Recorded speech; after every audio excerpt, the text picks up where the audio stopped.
All right, well, we have come to the final portion of our podcast. It's time for our power rankings to end episode 3 of Strictly Business, and we're going to do not our top 5, but our bottom 5, our worst 5 teams in the NFL right now. Mike, Rick, I'll let you start this one off because I know that my selections you're going to be very, very angry with / disagree with quite a bit. So I will let you start this one off. Who is your 5th worst team in the NFL right now? My 5th worst team in the NFL right now, despite how bad the Giants have been, I can't put them in this category because I have too much pride. I'm going to put another NFC East team in there, and it's the Washington Redskins. I think the Redskins are pretty bad. Just because I didn't see much in Week 1. I don't know about you, Johnny. I didn't see much out of them in Week 1. I don't think there's much that you can kind of go off of this Week 1. Just think that they can even touch anything atop of the NFC East. So my 5th worst team is definitely the Redskins. We've expressed our lack of faith in RG3, although you do have them finishing 2nd in the division, but that's only because that the NFC East isn't that good of a division this year. We said it. Exactly. But I really don't have faith in the Redskins. They didn't do much against the Texans in Houston, and I really don't see much out of them. So my 5th worst team is the Washington Redskins. Well, I'm going to stick with you in terms of the NFC East. My 5th worst team is the Dallas Cowboys because I was so unimpressed by them Sunday afternoon against the 49ers. I feel the 49ers could have beat them so much more badly than they did. I really feel like the 49ers just pulled up the reins in the second half and just cruised to the 28-17 win. Tony Romo, 3 picks. He was forcing balls up. I don't know if you saw Des Bryant get laid out on a Tony Romo pick, but it's all over the internet. I don't know if you've seen it, but he got pancaked mid-air and just got walloped. So he got killed due, in fact, that Tony Romo threw a pass into triple coverage. I was just so unimpressed with the Cowboys, and their defense is so bad that right now they're my 5th worst team. Yeah, you can just say the NFC East, besides the Eagles, just did not have a good Week 1. The Giants, the Cowboys, and the Redskins just were so bad.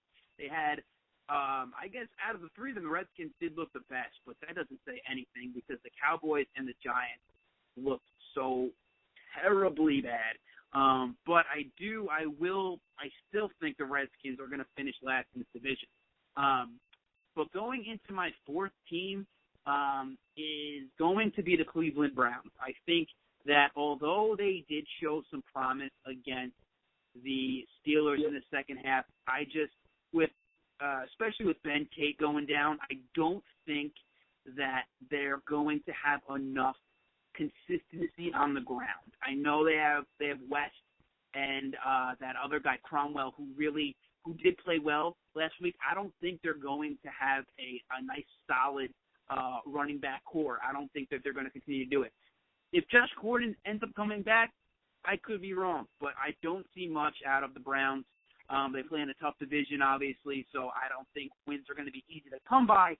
So the Cleveland Browns are my 4th worst team.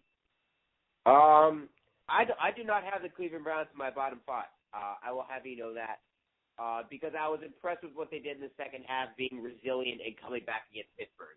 Based off that first half, I completely agree with you on every point you made because that first half was scary bad.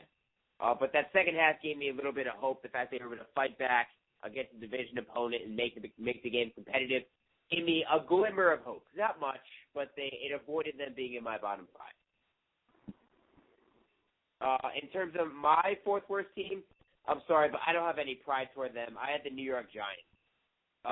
They are ranked 29 out of 32 for me because their Monday night performance was as how bad the Dallas Cowboys defense looked. The Giants offense is parallel to that. It just doesn't look good at all. And I'm sorry, Eli Manning looks so uncomfortable And John Gruden did a great job talking about the different footwork that he's trying to learn in different drop-back steps in the new offense that he hasn't used in his entire career. And it's hard for a veteran quarterback who's won 2 Super Bowls to relearn how to step back and drop back and throw a pass. And it's so hard to learn. Muscle memory is fighting against him at every moment and every turn. And this Giants offense, so granted, Rashad Jennings had a good game, and I still think he's going to have the best season of anyone offensively for the Giants. But also, you mentioned him in your duds of the week. Victor Cruz did not look good. I counted 3 drop passes, and he had 6 targets, 2 catches, only for 24 yards. So right now, I have the Giants as my 4th worst team, due in large part to their offense and their defense, which at times got burned in the secondary as well, especially that first touchdown by Calvin Johnson. Yeah, I mean, I really can't disagree with anything that you said. I can't. It was a despicable showing in Week 1, and they have an interesting matchup this Sunday against the Cardinals at MetLife Stadium. So it's going to be interesting to see because the Cardinals didn't really wow me at all at home in their opener. So it's going to. I think it's going to be an interesting game. All right. Well, we'll see who you pick in our next podcast. Yeah, yes, we will find out. But for my number 3, I'm going to go with the Jacksonville Jaguars. I know this is Johnny Stanko's 2nd place in the division team.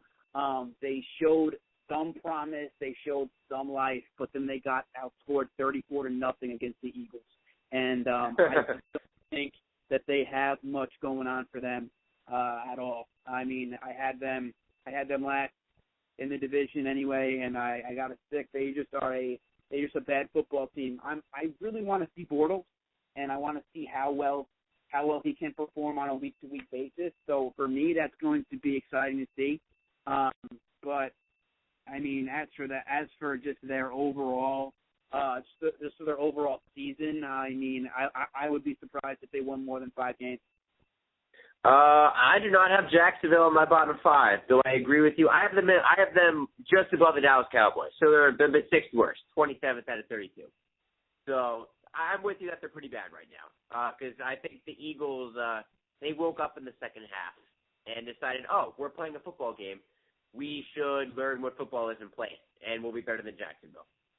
So that's what happened there.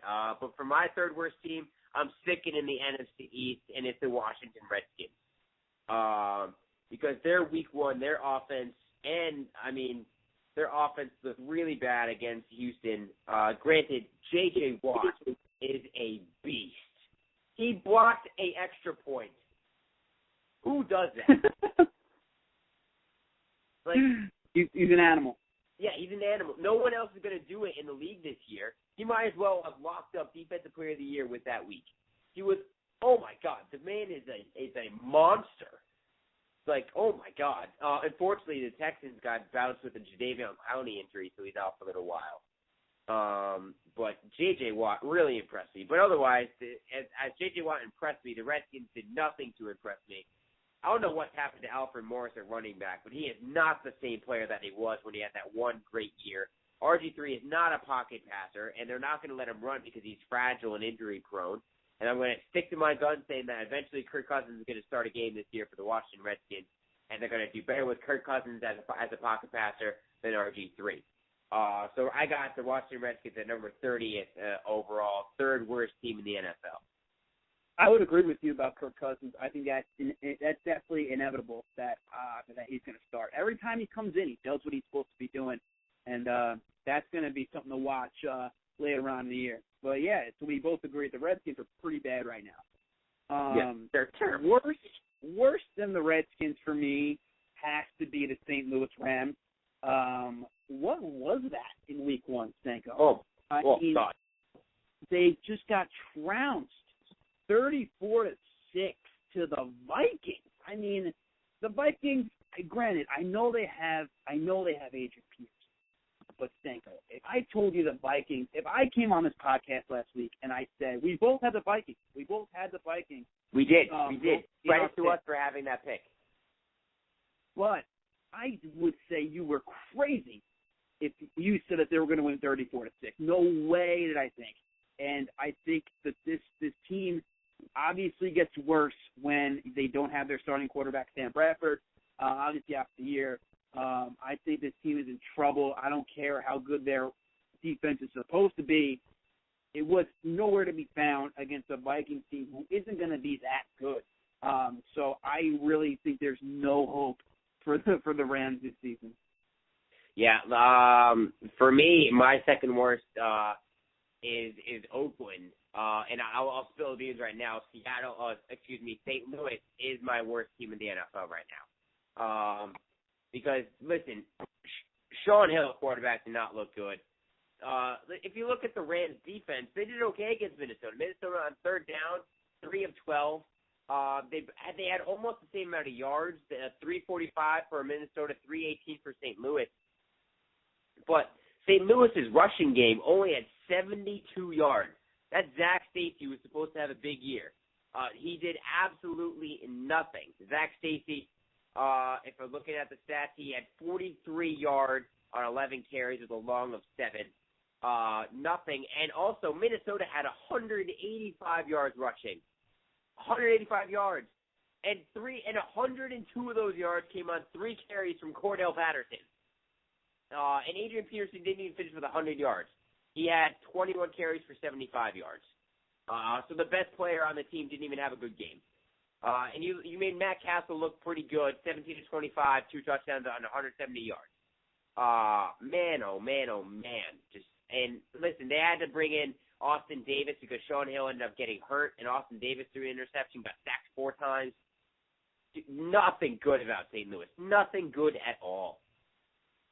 Yeah, and Oakland is my number 1 team, so we both agree that it's pretty bad. It's pretty bad in Oakland. It is pretty bad in Oakland right now. Just because when you go to Oakland, it's not gonna work out for you. Matt Schaub isn't even starting on the team. It's Derek Carr, which I'm kind of interested to see how that's gonna play out. I think Derek Carr is a pretty good player. But he's just on a bad team. Look, you got Jones Drew and McFadden, but nothing is coming of it. And their pass game is off. Their defense is off. There's a terrible squad. So between the Raiders and the Rams, there's just nothing going on with them right now. So looks like in agreement we have the Redskins in this list. We both have Oakland and we both have the Rams. But I think all the squads that were mentioned today, both of our top 5s definitely have causes for concern. Yeah, and the reason that, honestly, you could flip up the Raiders and the Rams for me. Both teams are so bad you can put them one for worst, second to worst. The only reason I put the Rams at the bottom was because of the injury today to Chris Long. Out 8 to 10 weeks for the Rams. Their defensive end, a phenomenal player, possibly their best defensive player, out 8 to 10 weeks. So that's why I put the Rams at the bottom this week, but it can change next week. These 2 teams, I don't know what Jeff Fisher can possibly do in St. Louis to salvage this season, because everything he was preparing for was gone. Was when Sam Bradford got injured, and Dennis Allen, dude, hand in your pink slip now and just get ready for an off season without a job. It's tough for that. Man, it's tough. It is. It's tough, and especially in week 1, if you're losing 34-6 to a Vikings team who does this, they do have some talent, they do, but you're in for a long season. You really are, and Sam Bradford was your only hope to kind of put some points on the board for you. Zach Stacy, the kid got some talent, but not with a bad offensive line like they have. And it's going to be a long year for a lot of these teams. Yep, so we'll see what happens come week 2. So stay tuned later in the week for our week 2 pick podcast of Strictly Business. We did pick Thursday night games, so it is on record. We both have picked the Steelers to defeat the Ravens on Thursday night football. Rich, both of us went 10-6 last week, but I think it's pretty respectable for week 1 when you don't know which teams are going to perform well, which teams aren't. So I'm pretty happy with our 10-6 record. Oh yeah, I was certainly happy with 10. It really should have been 11. I'm still mad the Chargers losing that game, but I I should have known better than to put all my cards on Phillip Rivers. Yes. You should have known better. And listen, just a little bit of a tease of week 2. There are some tough games out there. You got a matchup between two bad teams in Jacksonville and Washington. You got a matchup between your Giants and the Cardinals. You got Atlanta going to Cincinnati.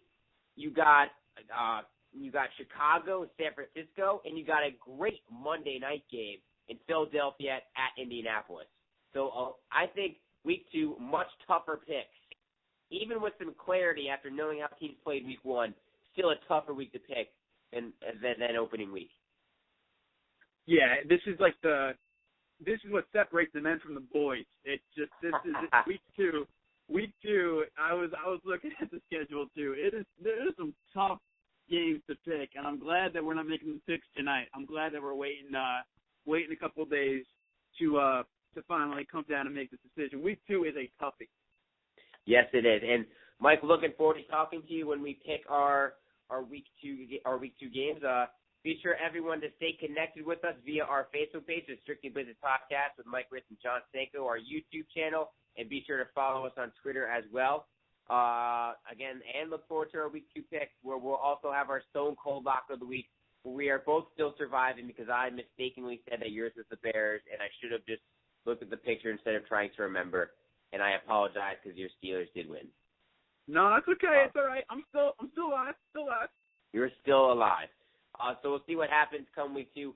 Mike, always a pleasure. Good talking, fantastic ramble, and talk to you in a couple days. All right, Johnny. Talk to you in a couple days.